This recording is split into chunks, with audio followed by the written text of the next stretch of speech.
Thunderball, 1965, isn't just another James Bond movie, it's one of the most fascinating and drama-filled productions in the franchise's history, both on and off-screen. While it dazzled audiences with exotic locations, underwater battles, and high-tech gadgets, what most people don't know is that this film was surrounded by legal battles, dangerous stunts, and cutting-edge, for the time, technology that often pushed the cast and crew to the brink. The story of Thunderball actually began years before the movie was even made. In the late 1950s, Ian Fleming, the creator of James Bond, collaborated with writer Kevin McClory and screenwriter Jack Whittingham on a potential Bond film. Fleming later used the script ideas to write his novel Thunderball, without giving credit to the others. This led to a highly publicized lawsuit where McClory sued Fleming, ultimately winning partial rights to the story. As a result, McClory was brought on as a producer for the 1965 film, a rare occurrence in Bond history where someone outside of the Broccoli/Saltzman team had major control.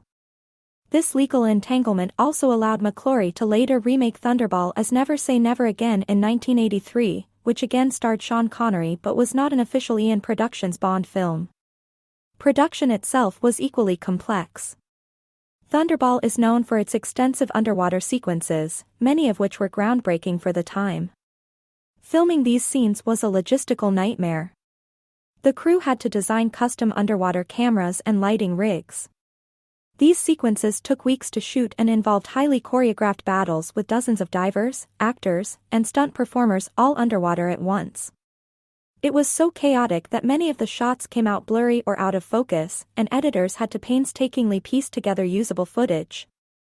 To make matters worse, visibility issues, water pressure, and equipment failure constantly plagued the team.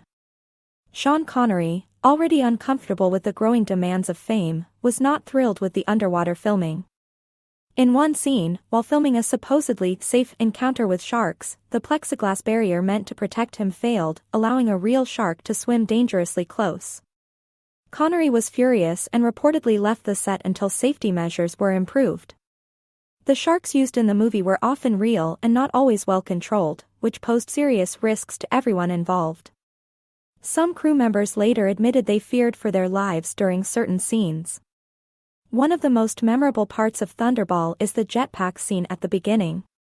Many viewers assumed it was a special effect or trick camera work, but it was a real working jetpack called the Bell rocket belt.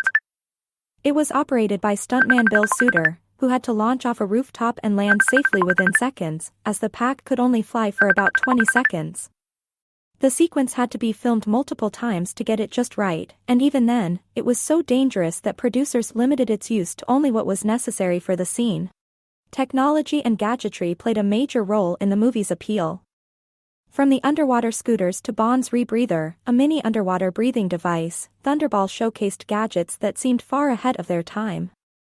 While the rebreather didn't exist in reality, it captured the imagination of fans and added to Bond's mythos as a spy who always had the right tool for any situation. Another fun but overlooked detail is the blatant product placement scattered throughout the film. This was one of the first Bond films to fully embrace the idea of integrating brand advertising. For example, a Pepsi machine appears in the middle of a high-stakes scene, leading many to joke that even 007 wasn't immune to marketing. This trend would later become a staple of Bond films, with brands paying top dollar to be featured alongside the suave secret agent. Despite all the challenges, Thunderball was a massive success. It became the highest-grossing Bond film at the time, earning over $141 million worldwide, a staggering number for the 1960s. It received critical acclaim and even won the Academy Award for Best Visual Effects, a testament to the technical effort that went into the underwater and action scenes.